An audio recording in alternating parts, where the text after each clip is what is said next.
This podcast is produced by Benchmark Education.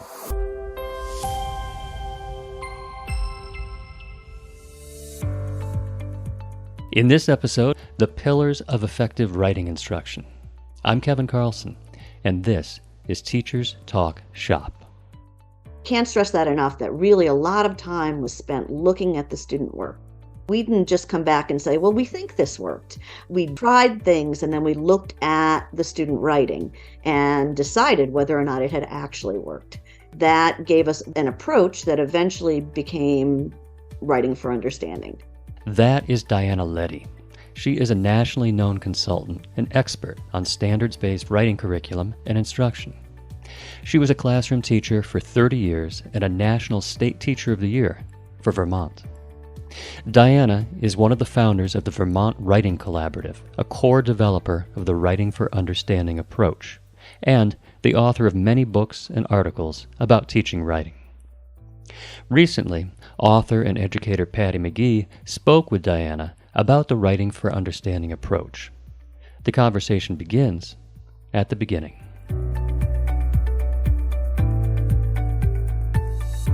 Hi, Diana, Leddy. Thanks for being with us today. Let's jump right in. Can you tell us about your journey in terms of writing instruction? The story that I'm going to tell starts way back in the 1990s. I was a very young teacher, and I was fortunate to be able to work in a rural school in Vermont. One class for each grade, K-8. And at that time, Vermont was trying a very courageous and adventurous idea, which was that they were going to try to assess writing statewide using a portfolio rather than a standardized test. And they got grant money to do this. They brought in, national experts in assessment, national experts in writing. And I was a fifth grade teacher at the time, and my classroom was one of the classrooms that was contributing writing to help fuel this whole process. There were several other teachers in my school as well that were doing that. And that venture, unfortunately, eventually failed. Couldn't quite get the reliability and validity of a standardized test using portfolios, although we got pretty close. But it had a fantastic and amazing effect on our general understanding of writing. What we learned was very precisely in great detail what effective writing can look like at different grade levels. And we read literally thousands of papers to discover this. So going through this process was mind-opening for all of us at my school. But once we had this information, now we know what we want students to do. We realized we needed to do something about it. We needed to create instruction around it. So we began what we would now call an action research project. Right. At that time, we did not have those words, nothing so fancy. But our whole school got together and decided that we were going to try and figure out what kind of instruction would be effective to get these outcomes. And we came up with a pretty simple pattern. We would meet once a month as a whole school for a full day. And we'd begin by having whoever had knowledge taking some time to share with the full group. So we had learned a lot of things through the assessment project, and there were other people who would read research and help present that to us. So we'd spend a little time learning, and then we would make a plan to go off into our classrooms and teach a particular type of writing. Okay. For a month, and always bring back student papers and our observations. And that proved to be enormously powerful. We wound up discussing, learning from each other. At the time, I was also going for my master's and degree in education. So I decided I would make that my master's project to analyze the data and distill it. It's really amazing, right? When teachers have the opportunity to put their heads together to really, as you said, create this action research project, but just invest time, thoughtfulness, and collaboration, and what can come from that. So what was the outcome? Well, we distilled all of our observations and student papers. And I can't stress that enough, that really a lot of time was spent looking at the student work. So we didn't just come back and say, well, we think this worked. We tried things, and then we looked at the student writing and decided whether or not it had actually worked. And that gave us a very narrowed down list of ideas about writing instruction that we put together into an approach that eventually became Writing for Understanding. Once we started this project, our test scores started skyrocketing, not just in writing, but also in reading. And we had other schools calling us up to say, hey, what are you doing over there? And so we would make an agreement to go over and do a professional learning session with their staff. And basically that sort of grew and snowballed. And within about 5 years, we wound up spreading this approach pretty much all over the country. We've done professional development in 25 different states and a lot of work with curricula. And the important thing there is that all along the way, we were learning, and we're still learning. Yes. So, and that collaboration. After the break, more about Writing for Understanding. Stay with us.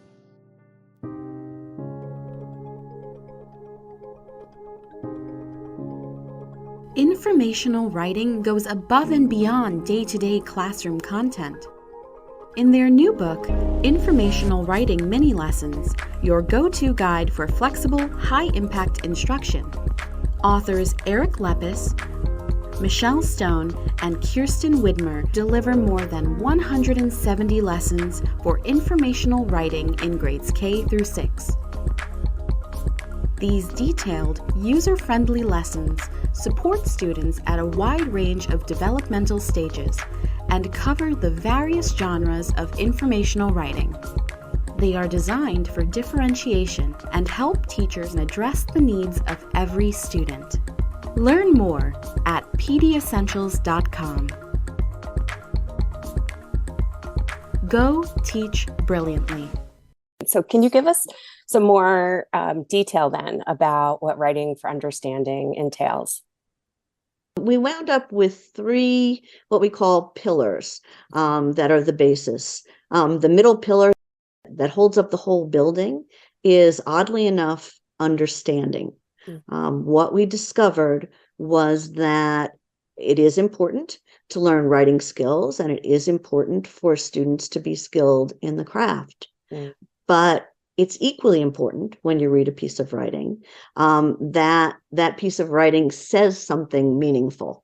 And, we discovered this through lots of different avenues, but the story that stands out in my mind is we were all around a table, a bunch of teachers from all over the state trying to figure out some scoring. And we had a piece, and the piece was called The Longest War. I don't remember the student who wrote it, but we are forever indebted to that student because of the conversation that this piece instilled. We were looking at it, and it was scoring perfectly on the rubric, but we all agreed that it was not a good piece of writing. It had misinformation in it. It didn't really go anywhere. Your general impression when you read it was, no, this is not very good. It was a piece about the Vietnam War. And so we had this conundrum. So is a piece of writing a good piece of writing because it scores well on the rubric? Because the student has great language skills, can organize, things like that we normally think about as being important in writing, or is there more to it than that? And we eventually decided that this piece would score low because it really didn't show a deep understanding of the content, and that's the bottom line for any piece of writing, is to show that deep understanding. So that middle pillar, the one that holds up the building, as you said, is understanding. What are the other pillars? Another pillar is backward design. Mhm. So we were very much influenced by and worked a bit with Wiggins and McTeague about how to design writing backwards. Now, once we understood that understanding was important, that backward design looks a little different than you might imagine. We do design backward from standards, but we also design backward from content. So the first question we ask is, what do we want students to understand or to show understanding of in this piece of writing? And then we look at the standards and decide which of the writing types would work well to be able to express that kind of understanding. And then we actually do what's called a test drive, which means that we write a piece like the ones we expect our students to write, so that we have a really thorough understanding of what needs to go into that piece, what needs to happen for students to write it. So understanding, backward design as two pillars. And then direct instruction. Uh, Basically, this sounds so obvious, but I think in writing especially, we often forget it. Students can't write if they aren't taught to write. And for many, many years, and I was really guilty of this, we assigned writing, but we didn't teach it. yes. So we'd think of a wonderful assignment, we'd put it out there, and we'd say, go ahead, write. And then we'd be surprised that they couldn't do it. Or actually, even worse than that, and this is what I used to do, I'd find one or two pieces where the students showed that they could do it. And usually that student could do it because they were widely read or they had a lot of background knowledge. And then I'd sort of blame the other students for not being able to get there, even though I hadn't taught it. Could you describe explicit instruction, what you mean by that? Because I do think there's many working definitions of that in education. And very often as teachers of writing, we feel as though we're being explicit, but perhaps we're not. And could you dig a little more into that? Yeah, that's a good question because there's a lot involved there. You need to, first of all, have that backward design so that you're very clear about both the content of the writing and the skills that are going into it. As far as building understanding, that is part of the writing process.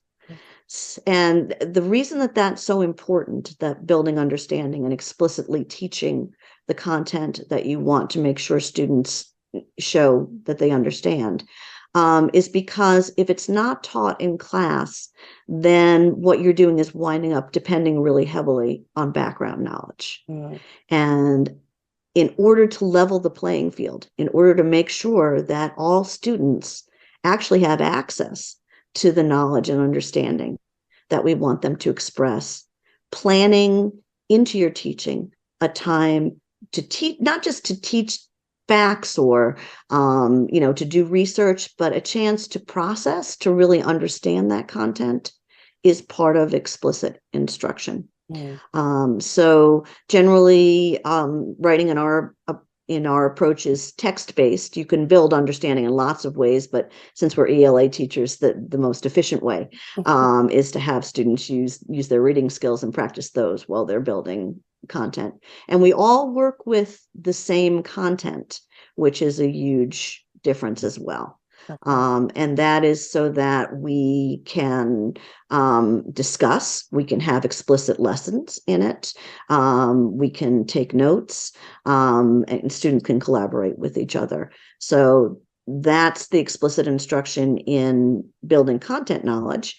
And then also explicit instruction in building concepts of craft.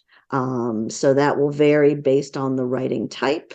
But for expository writing, things like having a focus and organizing, elaborating, in narrative writing, your voice and tone, making sure that you have a logical, coherent plot, things like that.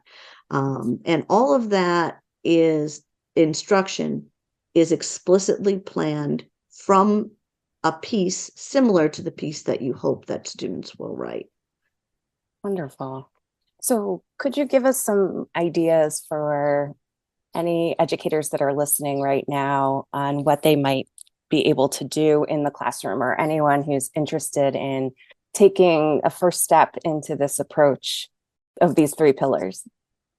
You can implement them on lots of different levels. So I would encourage people to just go out and start experimenting with aspects, and to see what they think. I'll give you sort of a little tip for each of the pillars, Okay. so that people can get an idea of what it might look like in the classroom.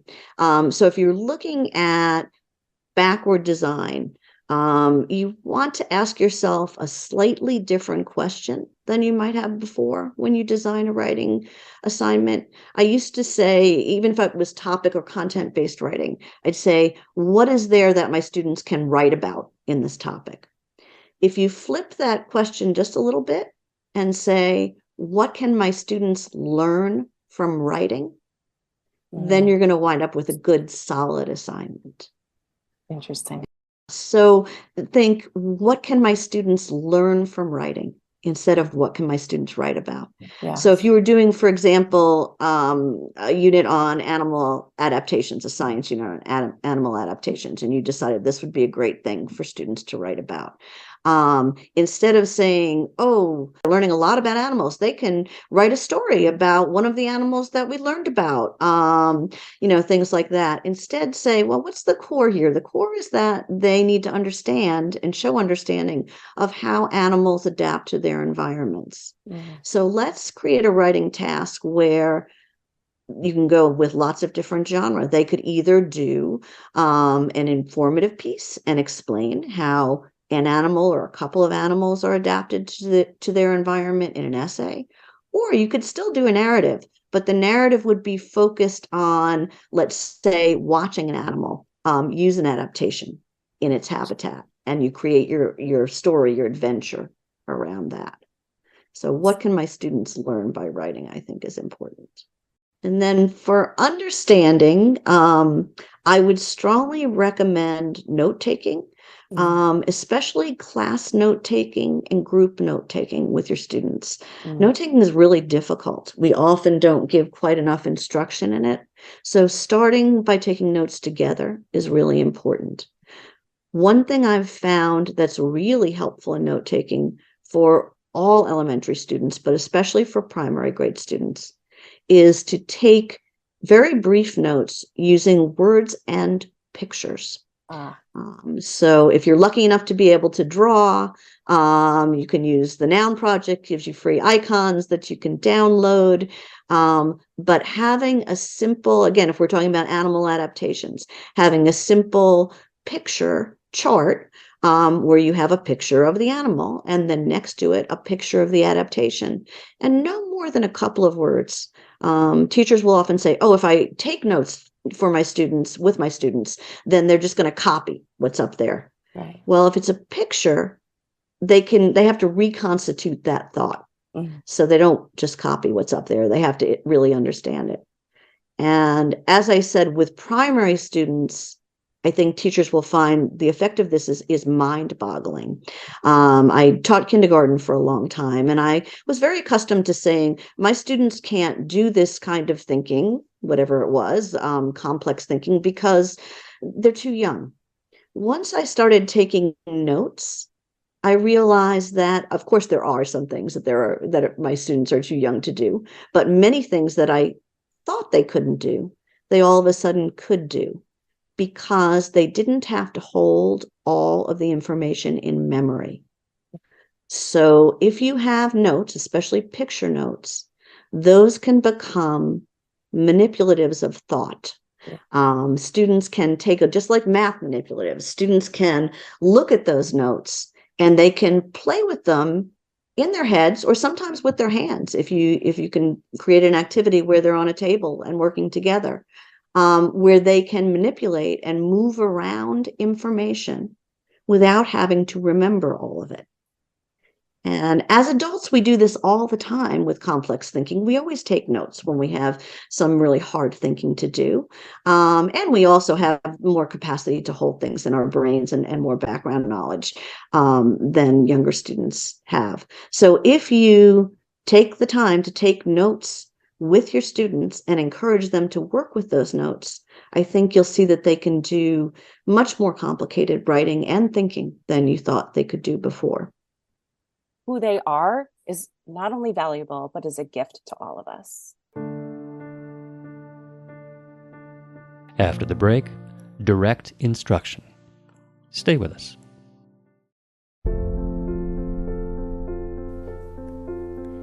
What if there was a book for every child?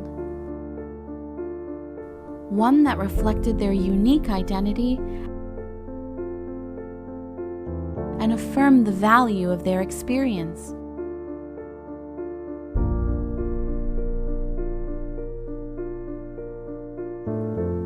The Benchmark Education Authentic Voices Library builds content, knowledge, and perspective with 550 books by diverse authors and illustrators.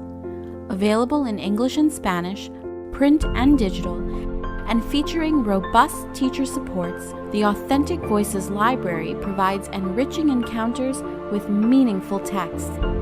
What would happen if every student could see themselves in a book?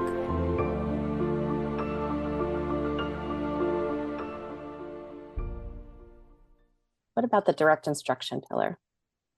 It is kind of just what it sounds like, but you need to think about how, as you would in any subject, how do you make the concepts that you want to teach really clear to students? And there are lots of ways to do that. But one pattern that we've found that works really well is to break the writing into smaller chunks. So let's imagine you're writing that animal adaptation task as a little essay.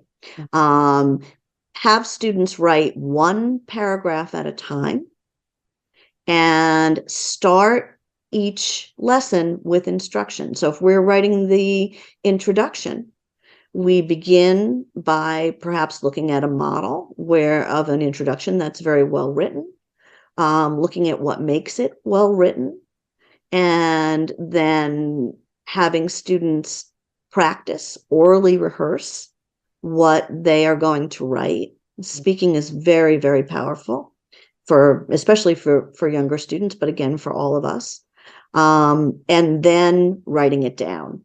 So looking carefully at a model, creating explicit instruction around that model, having students orally rehearse what they're going to say so they have a chance to get a little feedback from a peer, as well as just formulate the sentences orally, because our oral language is usually much stronger and more fluent than our writing language, or written language. And then they write it down. The other advantage of that is that a teacher then can collect those introductions, look them over, see where there are any problem areas, either for if the whole class is having problem, they're struggling to make a focus statement or a thesis statement, then the next day, instead of moving on, I can stop and reteach that, and we can go back and revise them.